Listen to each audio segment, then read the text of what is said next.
Eu quero estender o meu cordial bom dia a todos vocês, irmãos. É um prazer muito grande estar aqui. Ainda convida estar aqui com vocês.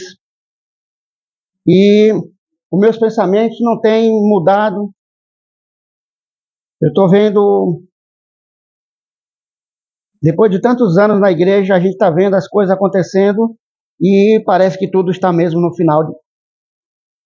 E o final será bom para, infelizmente digo porque poucos se salvarão. Deus gostaria que todos fossem salvos, mas o próprio Jesus disse, muitos são chamados, mas poucos são escolhidos, ou poucos escolhem. Mas Joana Paula falou agora há pouco, né? Quantas poucas pessoas escolherão, até mesmo nós que estamos indo para as igrejas, irmãos. A maioria de nós ficará de fora. É triste ou não é? Mas não quer dizer que a nossa igreja vai se perder. Vai que a nossa igreja se salva. Amém, que seja salva toda ela. Mas, no geral, a maioria dos crentes que vão para as igrejas ficarão de fora. E nós vamos ver na mensagem de hoje, irmãos, o que Jesus disse a respeito de quem é que estará com ele no paraíso. Mateus, no capítulo 5 e o verso 8. Mateus 5 e o verso 8, vamos ler?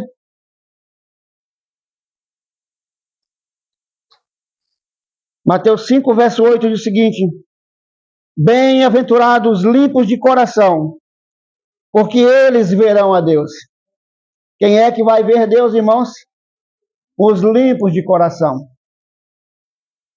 Um outro texto, Salmos, capítulo 24. Salmo 24.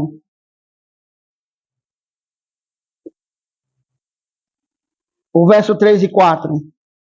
Salmo 24, verso 3 e 4.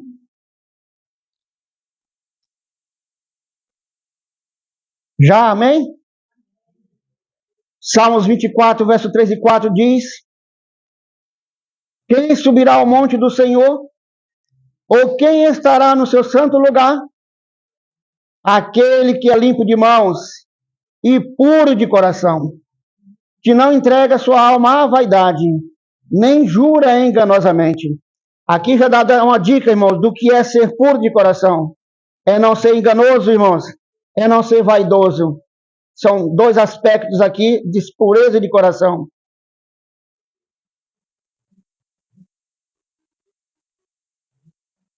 O maior discurso de Cristo, irmãos. Ellen White diz o seguinte: na cidade de Deus não entrará coisa alguma que contamine. Todos quantos houverem de ser seus moradores hão de ter tornado aqui puros de coração. Irmãos, se você e eu estamos desejando ir morar no céu, viver na presença de Deus, precisamos limpar o nosso coração. Filhos e filhas de Deus, na página 103, diz o seguinte: bem-aventurados os limpos de coração, tem um mais profundo sentido. Não somente puros no sentido em que o mundo entende pureza. Quando se fala em pureza, você tem a mente poluída, pensa em que é mesmo? Coisas sensuais, né? Ou concupiscências. Mas diz lá, não é só isso. O mundo entende assim. Mas quando nós lemos a Bíblia, limpos de coração, puros de coração, está dizendo mais. Está dizendo, sabe o que, irmãos? Fiéis nos íntimos desígnios e motivos. Qual é o motivo que você tem feito isso? Qual é o motivo? Qual é o desígnio que você faz? Eu já falei muitas vezes aqui, às vezes nós fazemos uma coisa boa, mas pelo motivo errado. Por que você fez esse favor? Por que você emprestou? Por que você ajudou? Por que você trabalha na igreja? Por que você não falta no culto? É uma coisa boa, mas às vezes o motivo é errado. Isento de orgulhos e de interesses egoístas. Está se falando quando fala-se de pureza de coração, é não ser egoísta, é ser humilde, é ser abnegado, semelhante a uma criança. Não sei qual é a característica que a criança tem, né? Mas o próprio Jesus disse: quem não se tornar como uma criança não vai poder ver o reino dos céus. Oh, irmãos, no verso que nós lemos, bem-aventurados limpos de coração, porque verão a Deus. Esse ver a Deus, irmãos, não está se falando apenas na volta de Jesus ou na eternidade. Os limpos de coração. Quem são os limpos de coração? Os não orgulhosos, os humildes, os que fazem as coisas pelos motivos certos, os que não têm coração enganoso, irmãos. Tem pessoas que são falsas, fala com você aqui, vira as costas, é outra pessoa. Quer ir para o céu? Não seja desse jeito. Mas as pessoas limpas de coração, irmão, diz aí o texto, maior discurso de Cristo, os puros de coração, vivem como na presença visível de Deus. Os limpos de coração, irmãos, estão hoje já enxergando a Deus. Não precisa. Ontem eu fui acertar conta com a pessoa lá e ele queria as notas fiscais que eu comprei. Você sabe que mesmo com nota eu posso enganar ele, não posso? Isso acontece demais. A gente tem um valor lá X e as pessoas ainda perguntam: você quer que eu ponha o desconto aqui na nota?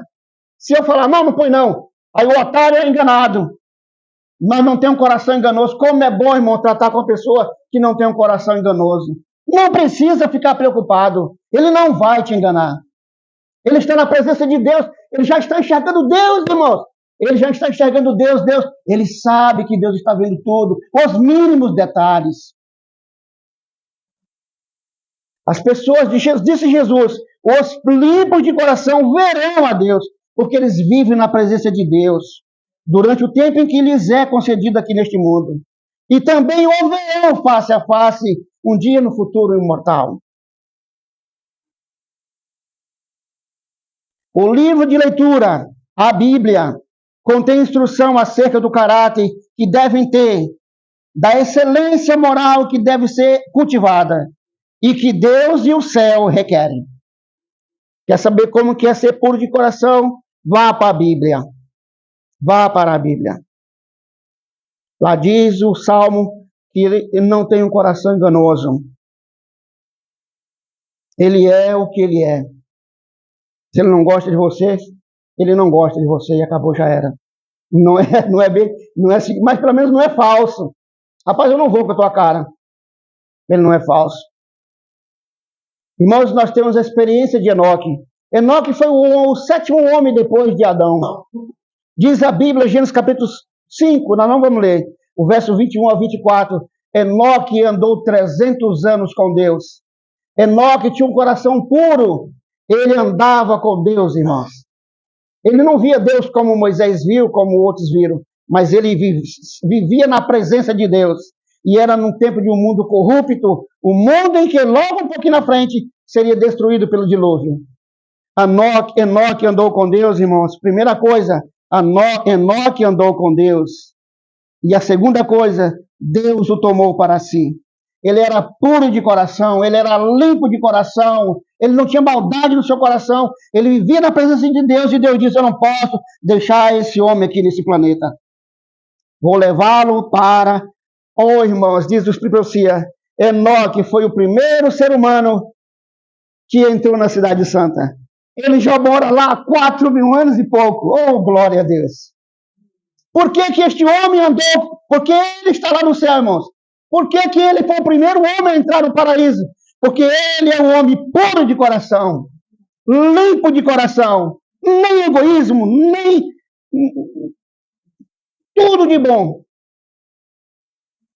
Irmãos, em Hebreus capítulo 11, verso 5, lá diz que Deus o tomou para si. Porque Deus é galardoador daqueles que o servem. Aquele homem não deveria mais ficar aqui na terra, ele era homem puro. E ele foi levado ao céu. Mas tem algo mais ainda. Essa história não está na Bíblia, irmãos, só por estar na Bíblia. Ela está na Bíblia para ensinar uma coisa para nós. Que se formos limpos de coração, Deus nos levará para morar com Ele. No tempo de Enoque havia uma crença de que Deus não vai julgar coisa nenhuma. Se você for bonzinho, não vai receber recompensa nenhuma. E se você for mal, Deus também não vai te condenar. Essa era a crença deles. Mas Deus disse: eu vou mostrar para vocês, antediluvianos, que eu sou justo e sou galardoador daqueles que me servem. Vou levar este homem para esfregar na cara de vocês que eu sou galardoador daqueles que me temem. Levou Enoque para o céu e destruiu eles. Uma outra lição que nós aprendemos aqui, irmãos. Antes de Deus destruir este mundo com o dilúvio, ele levou para si quem? O limpo de coração. Que triste, irmãos. Que triste, o único homem que poderia ter ido para o céu foi. O mundo inteiro estava aqui e só Noé e sua família foram salvos do dilúvio. Se formos limpos de coração, irmãos, Deus nos levará para o céu. Amém por isso?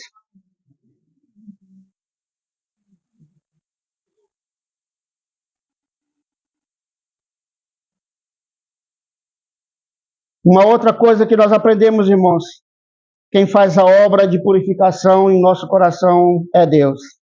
Nunca nos esqueçamos disso.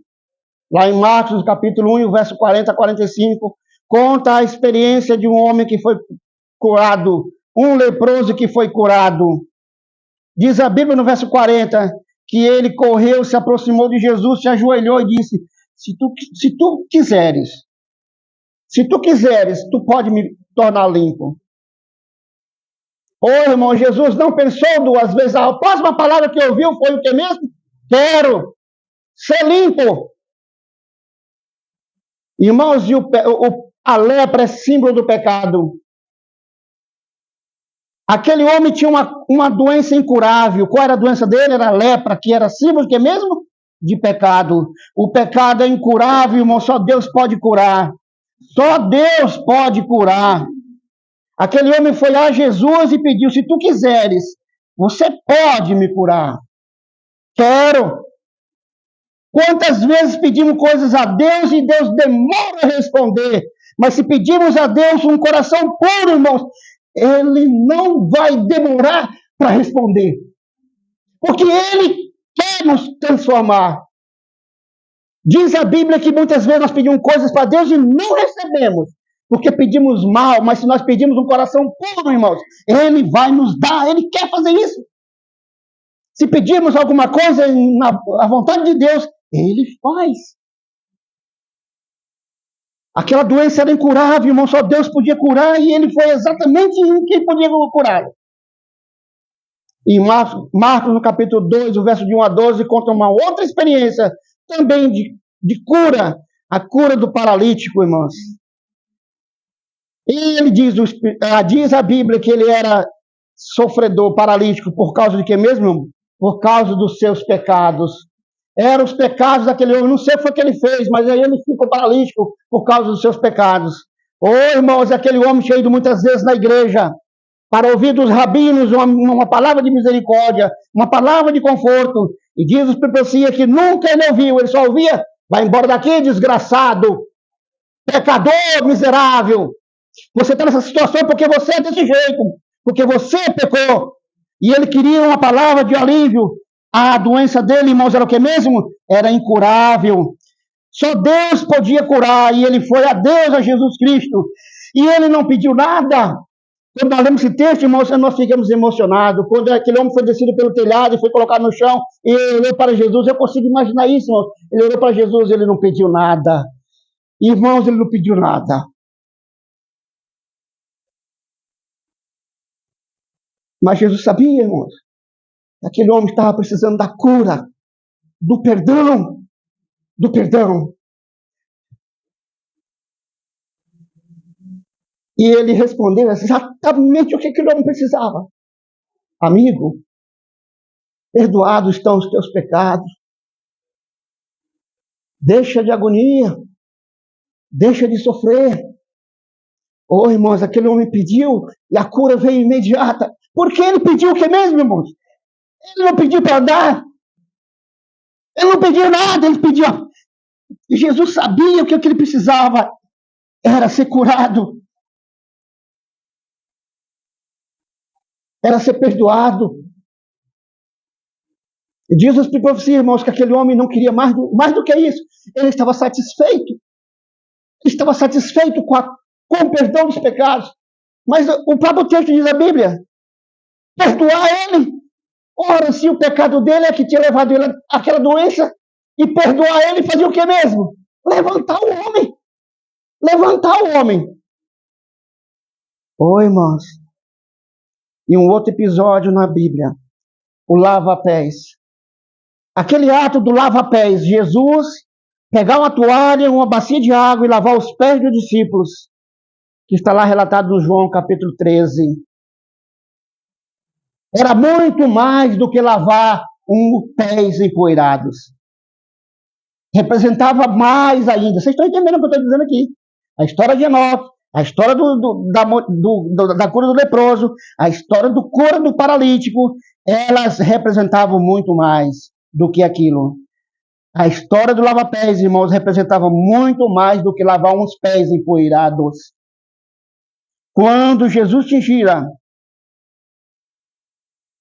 com a toalha para lavar os pés dos discípulos, desejava por aquele mesmo ato lavar-lhes do coração a discórdia, os ciúmes, o orgulho, a ambição, o egoísmo.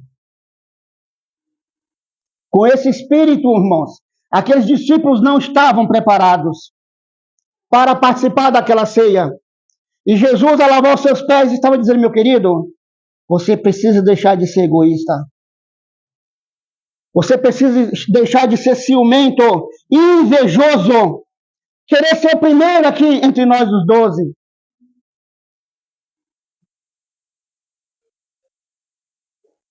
Eu quero que vocês leiam comigo, irmãos. Vamos lá, João capítulo 13. João capítulo 13.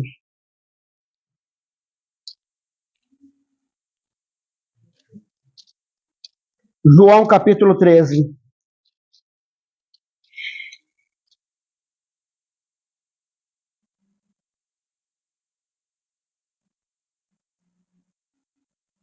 A história conta que quando Jesus chegou a hora de lavar os pés de Pedro, ele disse o que mesmo? Tu? Lavar meus pés?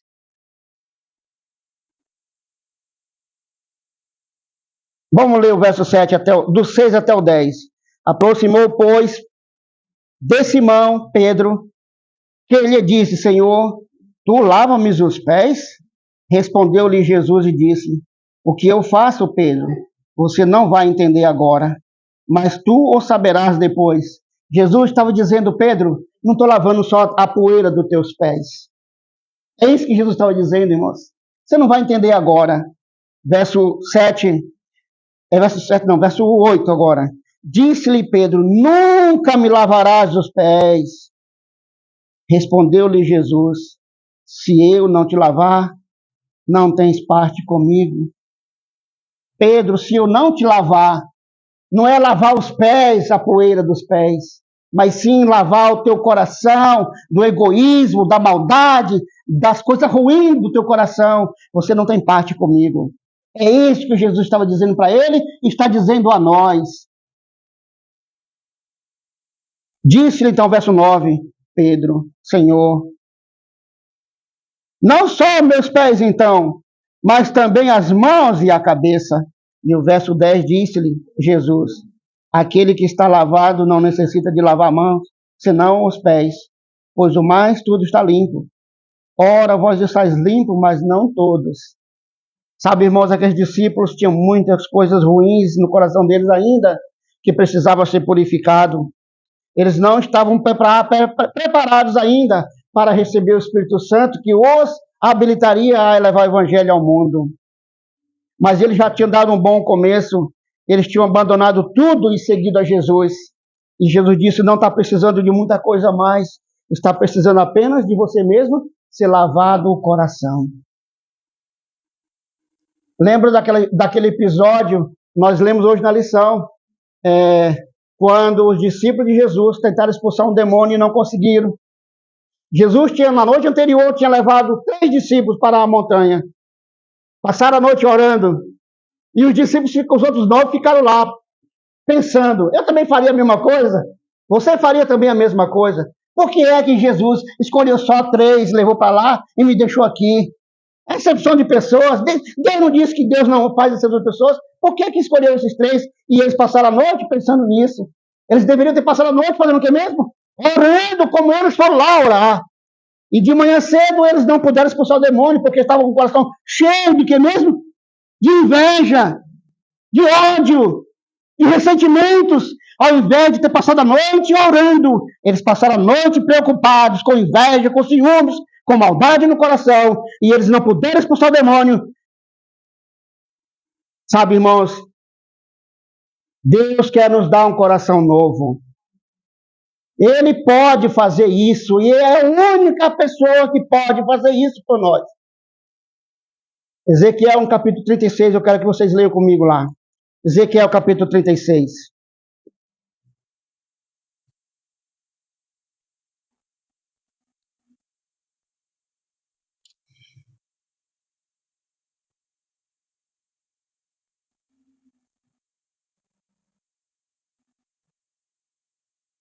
Verso 25 ao 27. Amém aí? Ezequiel 36, o verso 25 a 27, diz assim: então espalharei água pura sobre vocês, e ficareis o que mesmo? Purificados. De todas as vossas imundícias, de todos os vossos ídolos, vos purificarei. E vos darei um coração novo, e porei dentro de vocês um espírito novo, e tirarei o coração de pedra, um coração egoísta, invejoso, maldoso, enganoso, né? E tirarei o coração de pedra de vocês da vossa carne, e vos darei um coração de carne. Porei dentro de vocês o meu espírito, e farei que andeis nos meus estatutos, e guardeis os meus juízos, e os observeis. Deus quer fazer isso conosco, irmãos. Quer nos dar um coração novo. Nunca nos esqueçamos, irmãos. Sem a pureza de coração, nós não veremos a Deus. Não veremos a Deus agora, e não veremos a Deus jamais. O apóstolo Paulo diz, hoje nós vemos a Deus como por espelho. Nós já podemos ver Deus hoje, irmãos, se tivermos um coração puro. E que é bem ter um coração puro? É de não ter um coração invejoso, um coração maldoso, um coração enganoso, um coração orgulhoso, que tenha ódio do outro, falso, mentiroso. Mas você e eu não podemos mudar o nosso coração, irmãos, nós não podemos. É Deus é quem faz essa obra, assim como aconteceu nos episódios que nós lemos aqui. Ele vai fazer essa mudança se nós pedirmos para Deus. Agora, nós já vimos aqui, irmãos, eu já falei muitas vezes, só existe uma maneira de Deus nos purificar. É através do que mesmo? Quem é que lembra? Só existe uma maneira que Deus pode nos purificar. É através das angústias, das provações, dos sofrimentos, das experiências que nós passamos aqui na terra, coisas ruins. Eu quero ler um texto, irmãos. Vida e Ensino, página 103. Deus me mostrou a verdade ao seu povo, uma taça amarga a beber, a fim de os purificar. Deus nos dá uma taça amarga para beber, a fim de nos purificar. Só existe este meio, irmão, de sermos limpos. É um amargo gole. E ele os pode tornar ainda mais amargo se murmurar, queixando-se e amofinando-se. Aqueles, porém, que o recebem assim, precisam outro trago, pois o primeiro não produz sobre o coração o efeito que lhe era destinado. E se o segundo não produziu o trabalho que precisa fazer, então precisará de outro e outro, até que haja produzido o devido efeito. Ou serão eles deixados sujos e impuros de coração. Ah, irmãos, lembra que eu falei para vocês na última vez que eu vim aqui? Não vou mais reclamar dos meus sofrimentos. Porque isso Deus nos coloca no coração para que mesmo? Para nos purificar, para nos limpar. De tudo isso nós já falamos aqui hoje. Mas diz ela, que essa amarga taça pode ser adoçada pela paciência, perseverança e oração, e que terá o visado efeito sobre o coração daqueles que assim o recebem. e Deus será honrado e glorificado. Quando vier angústia, irmãos, quando vier sofrimento, irmãos, não chore, não reclame, não maldiza. Essa palavra. Não maldiga. Correto? Se murmurarmos, se chorarmos, se nos amofinarmos, diz aqui, virá outro sofrimento. E outro, e outro, e outro. Ah, irmãos, como é triste nós ouvimos na quarta-feira as pessoas só se lamentando de tanto sofrimento. Está sofrendo muito, irmãos, é porque Deus está lhe dando chance para você purificar o seu coração. Porque sem coração puro você não estará perante Deus. Você não chegará a Deus agora, e muito menos no paraíso. Irmãos, não perca tempo em pedir e deixar que Deus o lave. Não perca tempo em pedir e deixar que Deus o lave. O purifique de toda a contaminação. Quais são mesmo? Nós falamos aqui algumas, vou falar. O orgulho, irmãos, a avareza, o egoísmo, o amor ao mundo, a intemperança, a falsidade, a impureza de toda e qualquer sorte. Oh, irmãos, peça a Deus a limpeza do seu vocabulário. Sem essa limpeza, irmãos, você não verá a Deus. Você não verá a Deus. Você pode ser quem você for na igreja. Você não verá a Deus. Peça a Deus, Senhor, me purifica, limpa a minha mente, limpa o meu coração, limpa a minha boca, limpa os meus pensamentos. Ainda há tempo, irmãos, de nós pedimos a Deus, Deus vai responder rapidamente. Mas não se esqueça, irmãos, Deus vai responder rapidamente de que jeito? Com angústia, com sofrimento, com experiências duras. Um amargo cálice. E você pode adoçar vou parafrasear. Você pode adoçar esse amargo cálice, não lastimando, não reclamando. Você vai glorificar a Deus quando você suportar a dor e o sofrimento, a angústia. Você glorificará a Deus, será lavado dos seus pecados, será lavado do seu coração mau, será lavado do seu egoísmo, da sua maldade, do seu orgulho.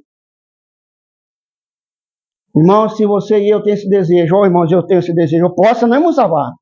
Eu posso ir para o inferno e do inferno, mas eu tenho o maior desejo de me salvar.